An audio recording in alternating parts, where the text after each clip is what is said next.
ഈ കാണുന്ന സസ്യമാണ് രക്തനെല്ലി എന്ന് പറയുന്നത്. ഇതിന്റെ കായകളൊന്ന് ശ്രദ്ധിച്ചു നോക്കി. ചെറിയ തക്കാളിയുടെ കൂട്ട് തന്നെയുണ്ട്, തീരെ ചെറിയ തക്കാളി.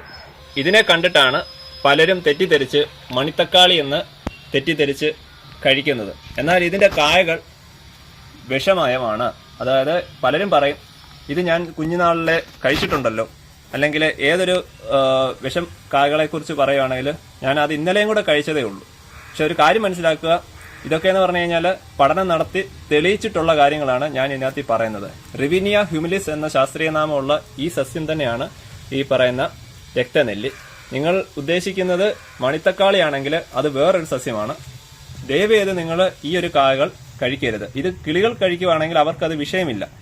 മറിച്ച് ഇത് നമ്മൾ മനുഷ്യരാണത് കഴിക്കുന്നതെങ്കിൽ ഇത് നമുക്ക് ദഹനക്കേടും അതുമൂലം വയറിളക്കവും അതേപോലുള്ള ഒരുപാട് ബുദ്ധിമുട്ടുകൾ നമുക്ക് അനുഭവപ്പെടും. അതുകൊണ്ട് ദയവേത് നിങ്ങളിത് കഴിക്കരുത്. ഇത് ഒരു കള തന്നെയാണ് ശരിക്കും. ഇത് ഒരു സ്ഥലത്ത് വന്നു കഴിഞ്ഞു കഴിഞ്ഞാൽ ഇത് മുഴുവൻ അവിടെ മുഴുവൻ അങ്ങ് പടരും. കാരണം കിളികൾ ഇത് ഭക്ഷണമാക്കുകയും ചെയ്യും. അവരുടെ വിസർജ്യത്തിൽ കൂടെ ഇത് പരമാവധി പല സ്ഥലങ്ങളിലേക്ക് വ്യാപിക്കുകയും ചെയ്യും.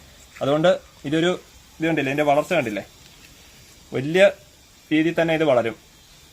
ഇത് വളം കൊടുത്ത് വളർത്തിയതിന്റെ കൂട്ട് തന്നെ അങ്ങ് വളരും. അതേപോലെ റബ്ബറും തോട്ടങ്ങളിലും അതേപോലെ എല്ലാ സ്ഥലങ്ങളിലും ഇതിന് ഉപയോഗം എന്ന് പറയുന്നത് ഡൈയിങ് ഏജന്റായിട്ട്, അതായത് കളറിങ് ഏജന്റായിട്ടൊക്കെ ഉപയോഗിക്കുന്നതായിട്ടാണ് പറയപ്പെടുന്നത്. അല്ലാതെ ഇതിന് വേറെ പ്രത്യേകിച്ച് ആയുർവേദപരമായിട്ട് യാതൊരു ഉപയോഗം ഇതിനകത്ത് കാണുന്നില്ല. പ്രത്യേകിച്ച് ഇതിന്റെ ഈ കളറിങ് ഏജന്റായിട്ട് ഇതിന്റെ ഈ കായകൾ കൊണ്ട് കളറിങ് ഏജന്റായിട്ട് ഉപയോഗിക്കുന്നതായിട്ടാണ് പറയപ്പെടുന്നത്.